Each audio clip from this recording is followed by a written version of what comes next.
Hello and welcome everyone. This is Ashutosh. Today in this video I am going to explain something about alert correlations and grouping of the alerts in event management. I'm also going to explain how to create alert correlation rules, and I'm going to talk about the few important properties in this particular concept. So let me show you something. This is high level overview. You know that first events are created, then the event rules and event mapping is applied, then the alerts are created, and then the alert correlation grouping comes into picture.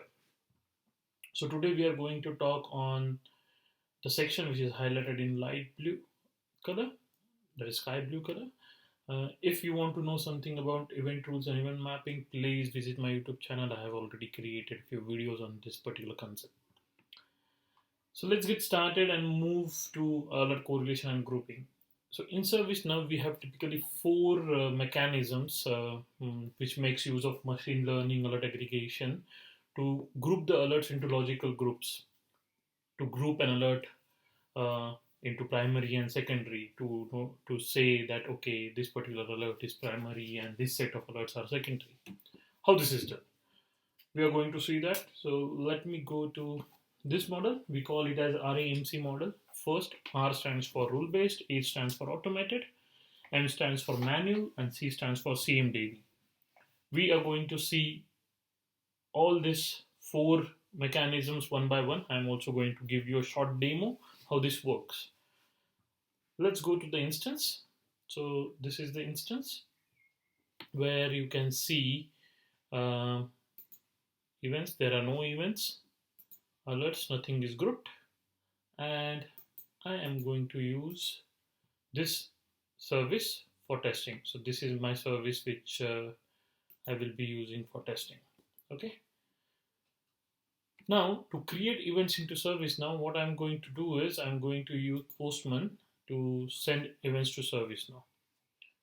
First use case which we are going to see is rule based automation. So what I did is I created a simple correlation rule, and I had a unique use case where we have Splunk, and that Splunk has like different search heads.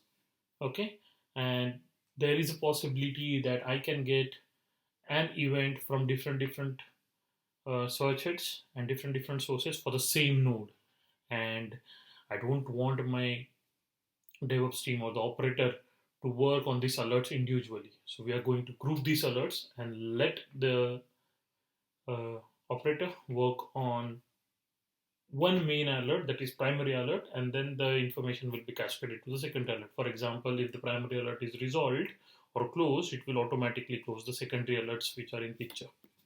You can see I have created one simple rule. So which is your primary alert? The primary alert will be treated as if it is coming from sh_01, and if the source instance is Splunk, that will be treated as your primary alert. Then the secondary alerts will be if it is coming from 2 and 3, and the source instance is same as Splunk. Now the most important part here is relationship types. Right now we are only focusing on same CI or node. If CI field is absent, this correlation rule will make use of node field, and it will try to map or correlate the alerts based upon the node value. And we are only going to consider alerts which are created in last 60 minutes. So that's the reason here we have mentioned 60. Fine. Now let's move ahead and let's go to the Postman tool where I will be creating few alerts. Let's start creating few events into service now. Let's say 02 June, and you can see the node will be same, but the source and the message key I will be changing so that I can prove if the sources are different, and if we are getting an event from different sources on same node, we can correlate those. Send. Okay, first event is sent. Then I'm going to change this to 2. I will just simply go here. I'm going to say 2, send. I'm going to say 3, send. Now let's go to service now. here you can see 3 events are created, and if I refresh, 3 alerts are created, right? Now, what should happen?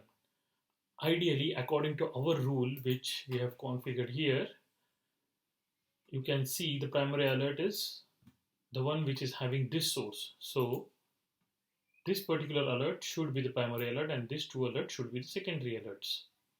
Let's go to alert table and see what happened. Here you can see the rule is applied, and that's the reason it says R. R stands for rule-based grouping mechanism or correlation. Okay, if I collapse this, you will see there are 2 secondary alerts coming from 2 and 3.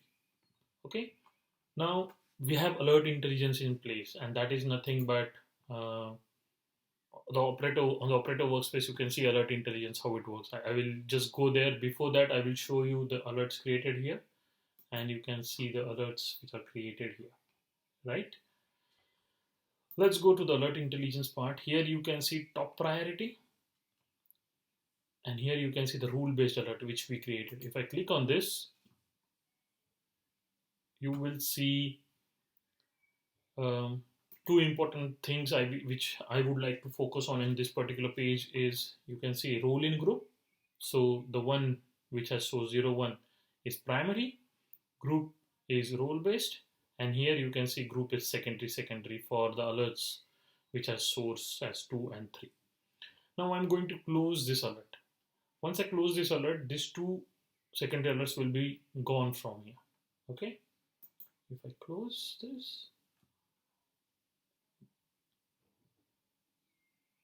okay, so you can see secondary alerts are gone, right? And if I move to my service, and if I refresh,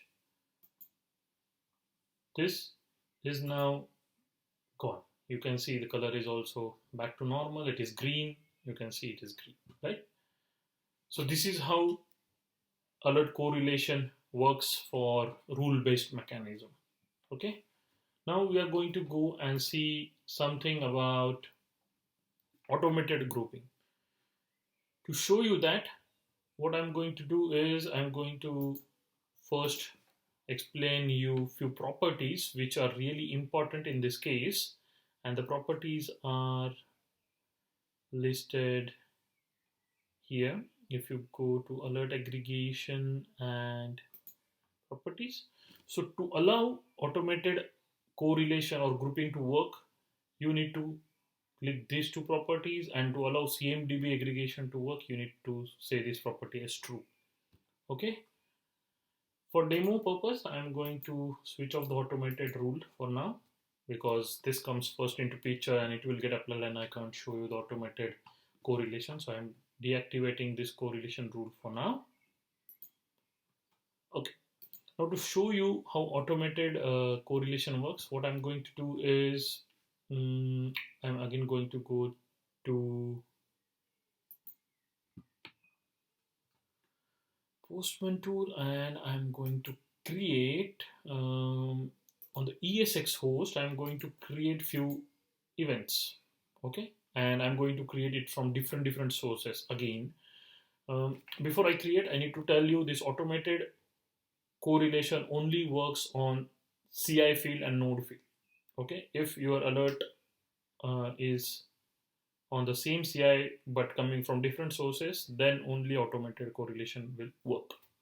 For example, I have created an event from this, and maybe I will change this to 2 and change this to June 2nd, 2020 and send. Okay, now let's go back to the events table, and if I show you here, you can see there is 1 alert created, 73, and then 74. Why 2 alerts are created? Because the message keys are different and the sources are different. Okay, if the source is same and if the message key is same, then there will be only 1 alert created. Let me go back to this part. Now here you can see A, that is automated. A stands for automated. And the most interesting part is in this particular automated correlation, there is one virtual alert created, and that virtual created alert has a source as group alert. So basically, why I'm trying to emphasize on this is because here you can see the alerts created are 73 and 74, and if you see the automated group alert is 75. This is nothing but a virtual alert. Okay. Now, if I collapse this, you can see the secondary alerts here under this list, and if I go to the map, you can again see the alerts here. And if I go to the alert intelligence under the top list, now here you can see that 75, that is automated, right? One thing which I need to tell you is I'm going to open one alert to show you what comments are added, and the important part is the parent field. So the virtually created alert is parent here, which means this alert 74 and 76 are treated as secondary, and this is treated as a primary one. Whenever there is a grouping mechanism, there are work notes or some comments added here. Here you can see this alert was created based upon which event rule, and then here you can see the alert was added to the alert group. This because of shared configuration item, and hence proved that automated grouping and correlation works only on the same CI. Okay, now let's go to this. Again, I'm just going to close this alert. Here again you can see role in group and the source. Close. If I close this, here you can see now this is 74. Here you can see the alert closed, and therefore it was removed from the group. The alert was closed because it's secondary alert to the primary alert. This has been closed. So there is a rule out of the box. If you close the primary alert, it will also cascade that information to the secondary alert. So that was it for automated alert. Now let's move to the next part, that is if I need to show you, that is the manual uh, grouping of the alerts. This is really simple. What I'm going to do is let's say I want to group all the alerts where the node is empty. So what I'm going to do is I'm going to make this alert as the primary alert. So I'm going to copy this alert number, and let's say I want to make this alert as the secondary alert. So I'm just going to go and put this here like this and save. Once I save this, okay, this is closed. Let me go back. Again, let me go back. So I can't use this. Let me use this one. Yeah, and this is open. Great. Here we'll see if it is open. Yeah, it is open. Save. As soon as I save this, I'm going to go back to this alert related list, and I'm going to refresh. As soon as I refresh, you will see this as M. M signifies manual correlation, manual grouping, and then the same story which I explained you in first two scenarios, where you can see the secondary alerts and the manually created alert. Okay, then I'm going to move to the last correlation part, and that is nothing but the CMDB correlation. This is most important and most widely used for impact analysis, because if I show you my tree, this one, my service, this particular CMDB grouping or correlation makes use of all these CI relationships. So let's say, and why it is important basically. Let's say I get an alert for this Windows host, this database, this IIS web server, and this particular ESX host, if I get alert for all this host, they should be logically grouped into one group that is called as CMDB group. Okay. Now, there can be a case where you will get alerts on all the CIs, but the root cause is because your ESX host is failed, it's out of memory, or it is down. And if it is down, this Windows host gets impacted. And if this host gets impacted, these two web application, web server, and database will get impacted. Okay, but actually, in practical scenarios, the alerts which we are getting on these four CIs are not relevant because this is down, and hence we should make this as on this particular alert we should do the root cause analysis, because once this is solved, everything will be solved. Okay, just a scenario, it can change based upon your organization, based upon your use case.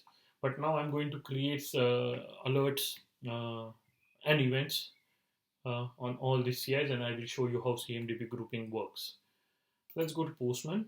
So let's say I'm going to remove this, send, then let me go to this, send, let me go to this, send, and maybe an IIS web server.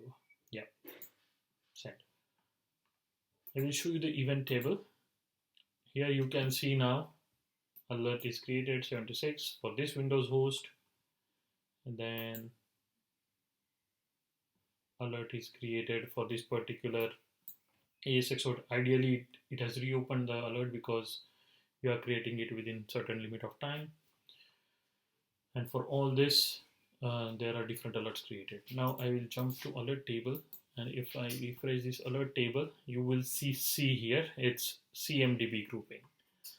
And if I open this, there are two secondary alerts which are nothing but the Windows host, and this is also sorry, it's not shown properly, but this is the node, or this is the CI, that is our database, and this is the Windows host.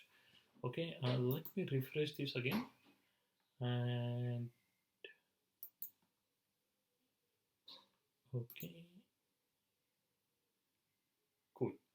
Now I'm going to go to this, and here you can see again the alerts. Let me jump back to this. If I reload my CMDB, it's shown maybe in all, no, not on all alerts. It will be visible under top severity, and here you can see that CMDB grouped alert.